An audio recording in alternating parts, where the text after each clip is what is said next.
पिछली क्लास में क्या पढ़ा था अपन ने? अनुच्छेद 14 से तो 18 तक कौन सा अधिकार पढ़ा था इसमें? समानता का अधिकार।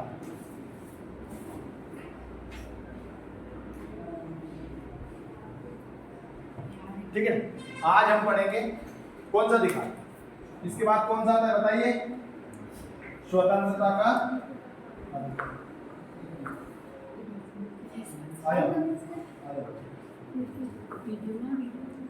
अनुच्छेद 19 से तो 22 अनुच्छेद 19 से 22 तक कौन सा अधिकार है? स्वतंत्रता का अधिकार। ठीक है, अब आप सभी को स्वतंत्रता मिली हुई कि नहीं मिली हुई है? मिली हुई है। कहीं पर भी घूमने की, बोलने की, धर्म को मानने की और जीवन जीने का अधिकार भी। तो ये सभी अधिकार किस में आएंगे? स्वतंत्रता के अधिकार। अब आप लिखिएगा अनुच्छेद 19। क्या लिखेंगे आप? अनुच्छेद 19। और अनुच्छेद 19 में अनुच्छेद 19(1) में A B C D E G मैं यहाँ ABCD नहीं बोल रहा हूँ, है ना? A के बाद क्या आएगा? G, क्योंकि A जो था संपत्ति का अधिकार। संपत्ति का अधिकार मूल अधिकारों में दो जगह था, 19(1)(f) में और अनुच्छेद 31 में। तो उसे 44वें संविधान संशोधन 1978 के तहत हटा दिया गया है ना, और उसे संवैधानिक या विधिक अधिकार बना दिया, जिसे अनुच्छेद 300(a) में डाल दिया। ठीक है, तो आप ये लिखिए जैसा लिखवाता हूं। अनुच्छेद 19(1)(a) में लिखिएगा। देखो, विचार और अभिव्यक्ति की स्वतंत्रता। विचार और अभिव्यक्ति की स्वतंत्रता।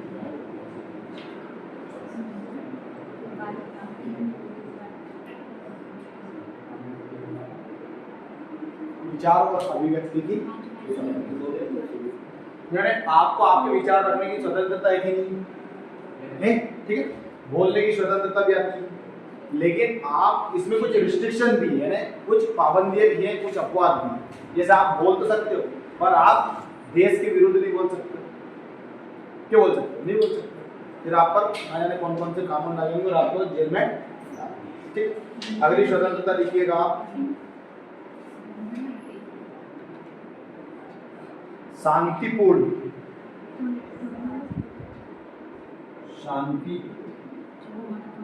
तरीके से सम्मेलन करने की स्वतंत्रता। ये सम्मेलन वो नहीं है शादी ब्याह वाला, वही होता है क्या? इसका अर्थ ये है कि आप शांतिपूर्वक बैठक कर सकते हो, जैसे राष्ट्रीय संगठन की बैठक हो रही है तो शांतिपूर्ण, यानी बिना हथियारों के आप जुलूस निकाल सकते हो, क्योंकि आपको धर्म को मानने की स्वतंत्रता है कि नहीं। जैसे अपन जुलूस निकालते हैं, गणपति जी का निकालते हैं, माता जी का निकालते हैं, बहुत सारे जुलूस निकलते हैं, ऐसे मुस्लिम में भी निकलते हैं, लेकिन वहां पर आपको हथियार यूज करने की स्वतंत्रता है, मतलब वहां पर मार पिटाई नहीं होनी चाहिए, चाहे आप आपके हिसाब से कोई सी भी बैठक करो, है ना, ये सब। लेकिन आप सबको याद होना चाहिए, कोरोना काल के दौरान ये आपका अनुच्छेद सरकार ने कंट्रोल में कर लिया। शांतिपूर्ण तरीके से इकट्ठे होने की स्वतंत्रता थी क्या? नहीं थी। जहां पर धारा 144 लग जाती है वहां पर भी होता है ना, 5 से अधिक व्यक्ति एक साथ खड़े, जहां धारा 144 संघ बनाने की स्वतंत्रता।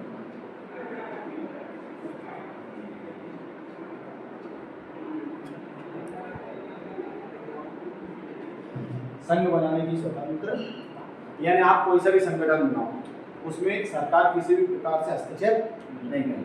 जैसे क्षत्रिय राष्ट्रीय संगठन बना के सरकार ने कुछ बोला, बीजेपी पार्टी बनी तो क्या, हालांकि अब तो वो सरकार में, पर पहले कांग्रेस थी तब किसी ने क्या कुछ बोला, है ना, आपको पार्टी बनाने का अधिकार भी। जैसे आम आदमी पार्टी बनी तो क्या तत्कालीन सरकार ने उन पर पाबंदी लगाई क्या? नहीं लगाई। ठीक है, पर साथ में याद रखना इनके साथ कुछ रेस्ट्रिक्शन भी है ना, ध्यान रखना। जैसे मैं बताऊंगा आपको, घूमने की आजादी, घूमने की स्वतंत्रता,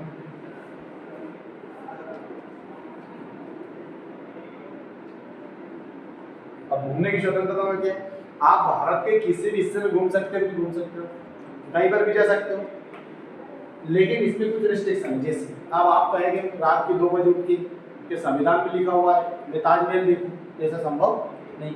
जहाँ वेपन्स बनते हैं, हथियार बनते हैं, वहाँ क्या आपको जाने की स्वतंत्रता नहीं होती। तो कुछ इनमें पाबंदियां भी लगी हुई है।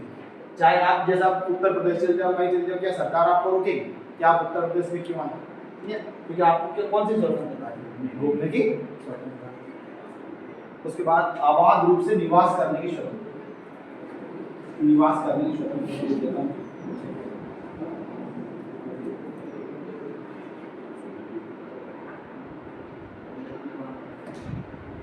निवास करने की स्वतंत्रता। जैसे उदाहरण के लिए आपका विचार हो कि मैं आईपीएस बन गया, आपने इसको आईपीएस बन जाए, आईएएस बन गया, आपने 10 साल 20 साल सर्विस की उत्तर प्रदेश में, ये उत्तराखंड में, फिर आपका प्लान बना चलो अब यही जीवन अपन यहीं सेटल हो जाए, तो आप चाहे तो वहाँ रह सकते हैं। इसमें पहले जब धारा 370 में हटी थी जम्मू कश्मीर की, तब इसमें अपवाद था जम्मू कश्मीर, क्योंकि वहाँ निवास करने की स्वतंत्रता नहीं थी। लेकिन आप सभी को याद है मोदी जी आए, मोदी जी ने 370 धारा हटाई, जम्मू कश्मीर राज्य से विशेष राज्य का दर्जा हटा दिया, है ना। अब आप चाहो तो वहाँ पर भी शादी करके आपका जीवन यापन, ठीक है, हाँ कैसे भी रह सकते हो, शादी का तो मैंने हंसने के लिए जोड़ दिया था, पर आप वहाँ पर रह सकते। अब ये ध्यान रखिए एफ भी था इसमें, कौन सा था? एफ भी था। चलो आप बोलते हो मैं एफ भी लिखवा देता हूँ ताकि आपको याद हो जाए। संपत्ति का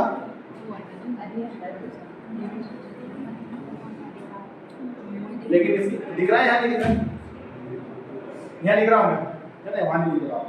कोष्टक में 44वें संविधान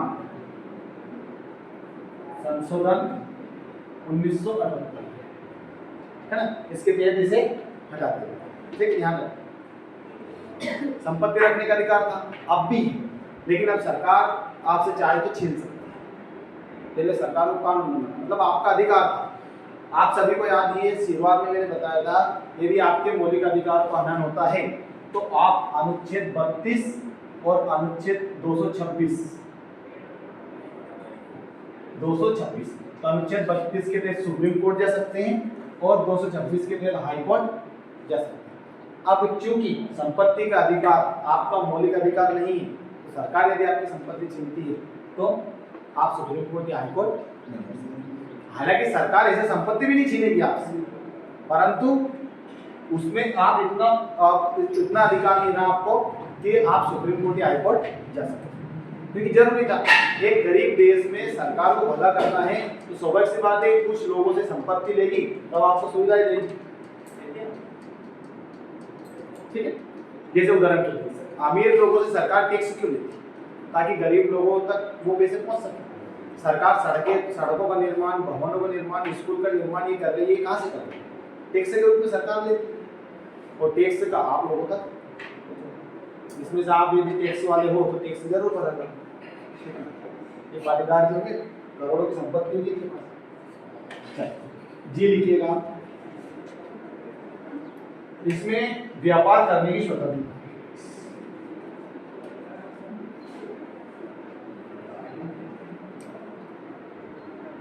मैं बोल देता हूँ व्यापार करने की स्वतंत्रता। अर्थात जैसे आपने पढ़ ली, सब कर लिया, नौकरी लगी, तो उसके बाद आपका विचार बना चलो हम दुकान डालें, तो व्यापार करने की स्वतंत्रता है कि, लेकिन इसमें कुछ रिस्ट्रिक्शन है। जैसे आपने एमबीबीएस की डिग्री नहीं करी और आप डॉक्टर बनना चाहते हैं, तो फिर आप ऐसे नहीं बन सकते। जैसे आपको वकील बनने के लिए एलएलबी करनी पड़ेगी, डॉक्टर बनने के लिए एमबीबीएस जो भी डिग्री होती है समकक्ष वो करनी पड़ती है। ऐसा नहीं कि आपने बीए कर लिया और सुई लगा दी। हालांकि गांव में झोला छाप जो डॉक्टर होते हैं वो करते हैं ये काम, वो एक अलग बात है। देखो ये तो सब लिखा हुआ है संविधान। अब मंत्री पद में देखें निर्मला सीतारमण, हिस्ट्री से पढ़ी हुई थी और वित्त मंत्री, क्या नॉलेज है? आप बीए के स्टूडेंट है और आपसे कहे कि आप बायोलॉजी पढ़ाओ, पढ़ा सकते हैं? नहीं पढ़ा सकते, या तो आपको उस पर मेहनत करनी पड़ेगी। ऐसा नहीं पढ़ा सकते, पढ़ा सकते। जैसे मैंने बायोलॉजी पढ़ाया पहले 2 साल तक, फिर उसके बाद बायोलॉजी के जो माइक्रो बायोलॉजी उसके स्टूडेंट ही खत्म हो गए, फिर मेरे को मजबूरन बीए में आया, अब ये पढ़ा रहा है। परंतु जैसे आपने देखा होगा कि स्कूल में टीचर ने कहा होगा बेटा आर्ट ले लिया तो फिर बायो नहीं ले सकता, अगर ये मैथ्स या बायो ले लिया तो आर्ट नहीं ले सकता, ऐसा रहता है। तो ये सभी लिख लिया आपने, इनमें कोई डाउट हो तो पूछ लो। अब लिखा अनुच्छेद 20 मिटा दो, डालिएगा पेड़ी अनुच्छेद 20।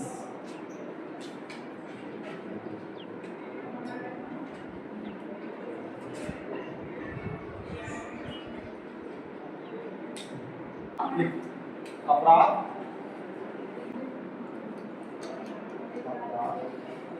दोष सिद्ध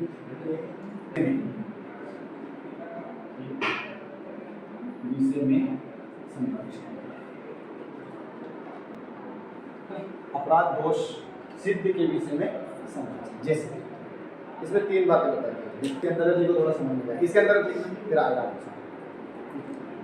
किसी व्यक्ति को देखो, किसी व्यक्ति को उस समय तक, किसी व्यक्ति को उस समय तक अपराधी नहीं ठहराया जा सकता, कुछ समय, उस समय, कुछ नहीं, उस समय किसी व्यक्ति को उस समय तक अपराधी नहीं ठहराया जा सकता जब तक कि उसे अपराध के समय में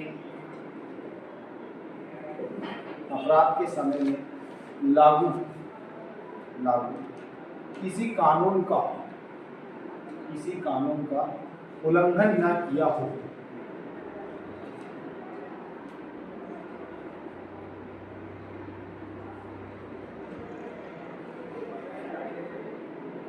इसमें 3 बातें हैं। पहली बात मैं लिखवा दी, पहली बात मैं आपको थोड़ा सा बता देता हूँ, समझ में आएगा।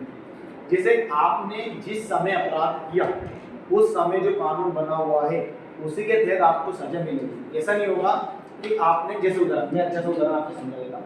जैसे आज किसी ने खून किया, ठीक है, तो आप सभी को याद है आईपीसी की धारा 302 क्या कहती है?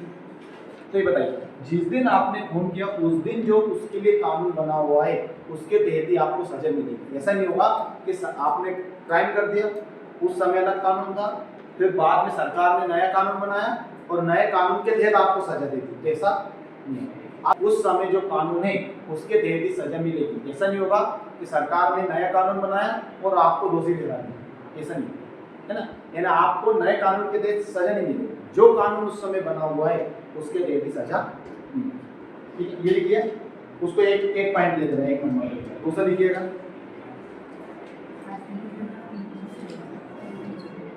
दूसरे में क्या लिखेंगे आप? एक बार, यदि आपने जो सुन लेना पहले, एक अपराध के लिए एक ही बार सजा। तो एक अपराध के लिए एक बार सजा। और तीसरा है स्वयं के विरुद्ध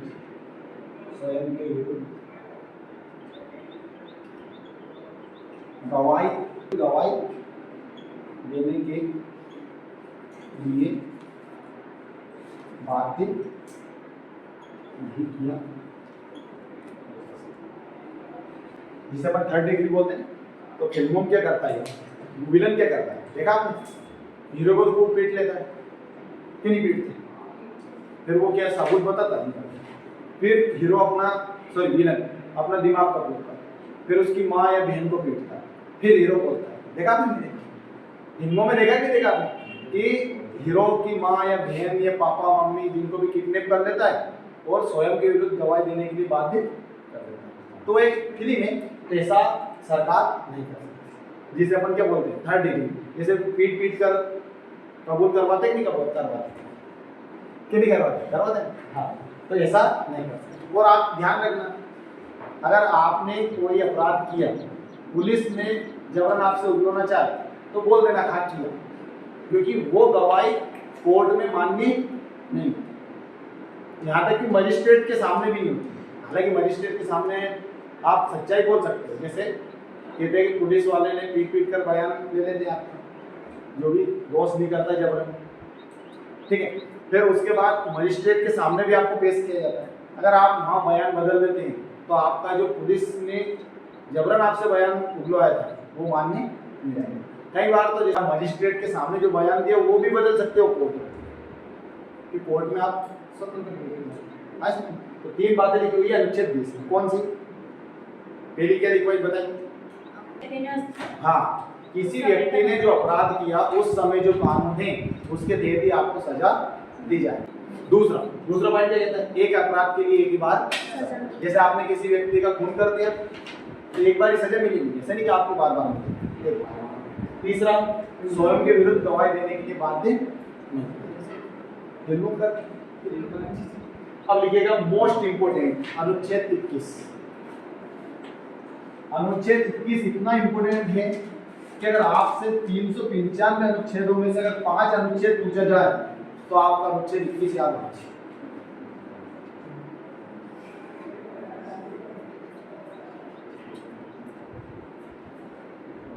प्राण एवं दैहिक स्वतंत्रता का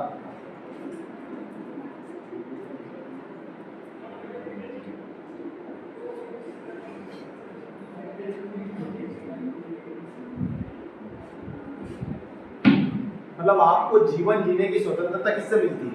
अनुच्छेद 21। ऐसा नहीं कि सरकार आपके प्राण छीन सकती। प्राण एवं दैहिक स्वतंत्रता का अधिकार। देह मतलब क्या होता है? शरीर। देह मतलब क्या होता है? शरीर। शरीर देह एवं काया। क्रिस देखी नहीं देखी? प्राण एवं दैहिक स्वतंत्रता का अधिकार क्या है? आप जो जीवन जी रहे हैं उसे सरकार छीन नहीं सकती जब तक कि कोई विधि या कानून बनाकर उसे लागू न किया। जैसे जब तक कि संसद द्वारा यानी सरकार द्वारा कोई विधि न बना दी जाती है तब तक किसी भी व्यक्ति के प्राण नहीं छीन सकता। समझ में आया?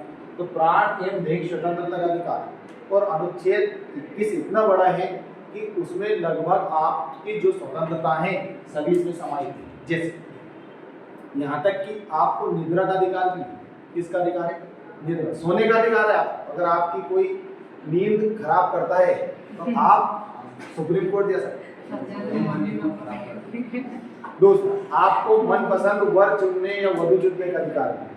इसमें लिखा हुआ है, मतलब मैं लिखवाऊंगा आपको, ऐसी बात नहीं है, टोटल चीजें लिखी हुई। अगला, अगर कोई आपसे पासवर्ड पूछे मोबाइल की तो आप नहीं बताओ और जबरन वो पूछना चाहे तो वो भी आपके पास अधिकार है। आप सभी ने ये नोटिस किया कि जो पहले के मोबाइल थे उनमें जब आप कॉल रिकॉर्डिंग करते हो तो पहले सामने वाले को नहीं सुना था। अब आप जैसे आपके मोबाइल में आप बात कर रहे हो तो आपने कॉल रिकॉर्डिंग स्टार्ट करी तो सामने वाले मोबाइल में सुना जाता है? मोबाइल में नहीं सुना था। नहीं, जो अब नए आए हैं उनमें सुना। उसका कारण क्या है? सुप्रीम कोर्ट का आदेश जो आपने देखा लगभग सब मोबाइल में सी टाइप की केबल आ रही है। क्यों आ रही है? सुप्रीम कोर्ट का आदेश। और सुप्रीम कोर्ट के बारे में कल बताया था कि सुप्रीम कोर्ट जो बोल दे वही कानून बन जाता है, ज़्यादा नहीं आता।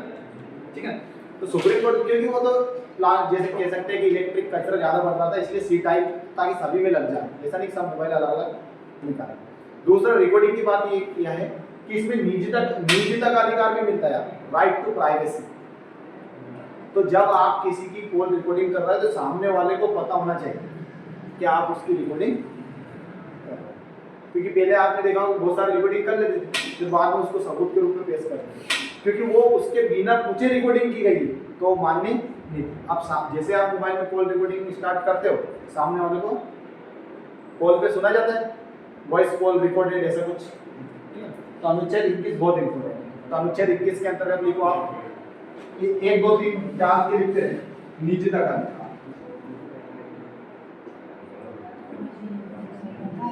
ठीक है, और उसके बाद अभी क्या बता रहे हैं ये निजता का अधिकार यूपीएससी में पूछा था कि निजता का अधिकार कौन सा अनुच्छेद में? अनुच्छेद 21। अनुच्छेद 21 से हर परीक्षा में प्रश्न आता है, जो भी थोड़ी बड़ी परीक्षा है ऐसे नहीं। लेकिन स्वच्छ पर्यावरण का अधिकार मैं बोलते जाऊंगा, मैं थोड़ा इंपोर्टेंट लिखा देखो।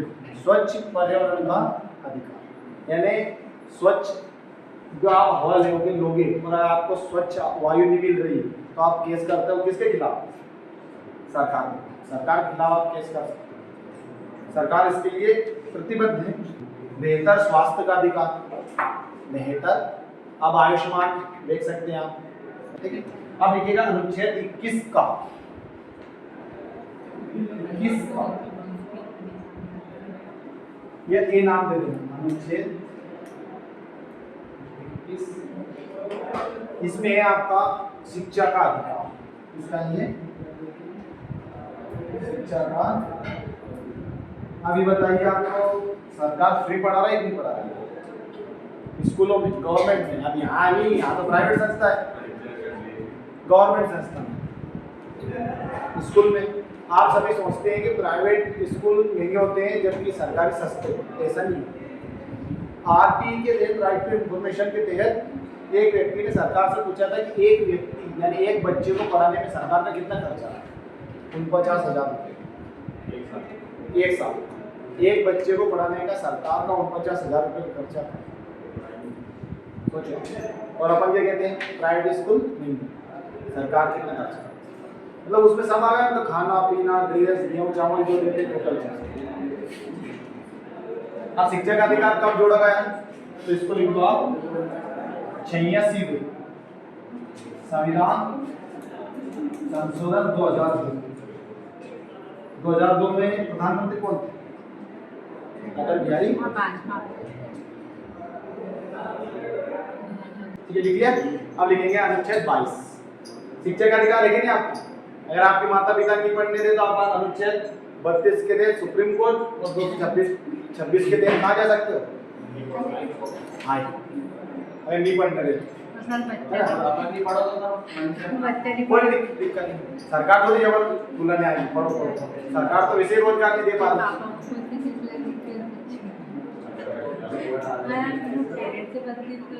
लिखो बेटा तो अब लिखिएगा आप अनुच्छेद 22। अनुच्छेद 22 भी बहुत बड़ा अनुच्छेद 21 याद रखना है, ध्यान रखना परीक्षा। लिखिएगा अनुच्छेद 22। कॉम्पिटिशन की अगर तैयारी कर रहा है परीक्षा में पूछ सकते हैं कि नींद का अधिकार अनुच्छेद कौन सा अनुच्छेद में? अनुच्छेद 21। मेरा तो नींद उड़ा गया सर, वो पे केस लगा।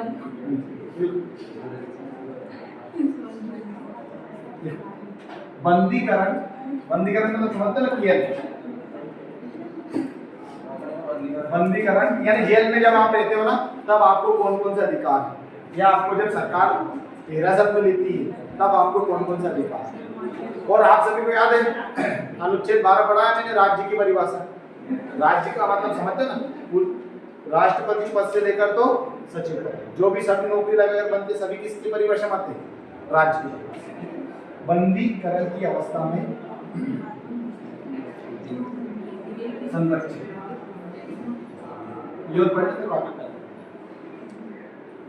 इसमें आपको तीन प्रकार से स्वतंत्रता है। एक तो ये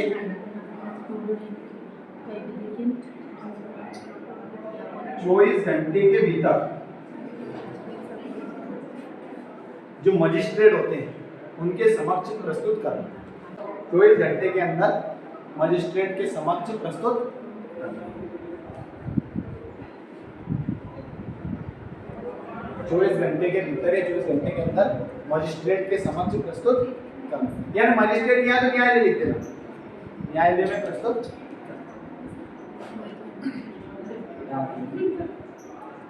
लिख लिया दोस्तों, अपने पसंद के वकील को चुनना।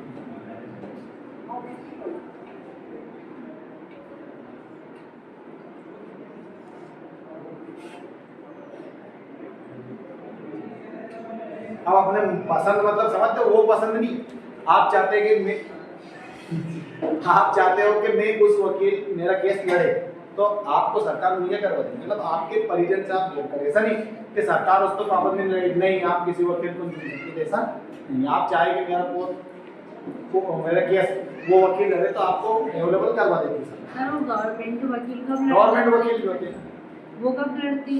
देखो गवर्नमेंट वकील जब लड़ते हैं जब किसी व्यक्ति को कोई वकील मिल ही नहीं रहा, या कोई गरीब है वो वकील कर ही नहीं पाता है, तब सरकार उसको वकील मुहैया करवाती है। और सरकार के वकील अलग होते हैं, जैसे महान्यायवादी हो गए, है ना। तीसरा लिख लो, है ना। बिना बताए, बिना कारण बताए, देखो बिना कारण बताए, बिना कारण बताए किसी व्यक्ति को अधिक समय तक हिरासत में नहीं रखा जा सकता। मतलब आपको अगर पुलिस अरेस्ट करने आ रही है तो आप कारण पूछ सकते हैं, और ये आपका अधिकार। देखो इन चीजों को पढ़ने से क्या फायदा, जागरूकता मिलती है इससे कि अपने संविधान में क्या क्या प्रावधान है। अब आप निकल के आ रहे हैं, सरकार क्या पुलिस आपको जबरन पकड़ सकती है, क्योंकि आपके पास अधिकार है। और मौलिक अधिकार वे अधिकार हैं जो लोगों को जीवन जीने की स्वतंत्रता देते हैं। अगर मौलिक अधिकार नहीं होते तो कहानी वो हो जाती भस्मासुर वाली, सुनी आपने?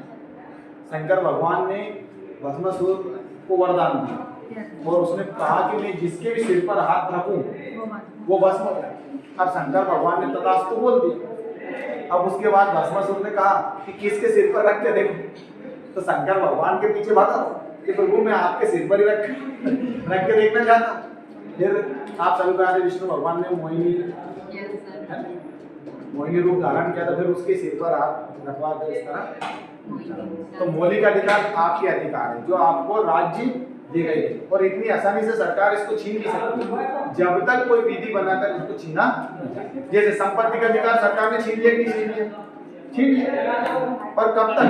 जब तक कोई विधि न बने। ठीक है। अब शोषण के विरुद्ध अधिकार अपन कल पढ़ लेंगे, ठीक है। बाकी जो अनुच्छेद 21 में जो अधिकार है वो आपको मैं व्हाट्सएप कर दूंगा, तो आप उसमें से पढ़, ठीक है। तो आज के लिए इतना ही।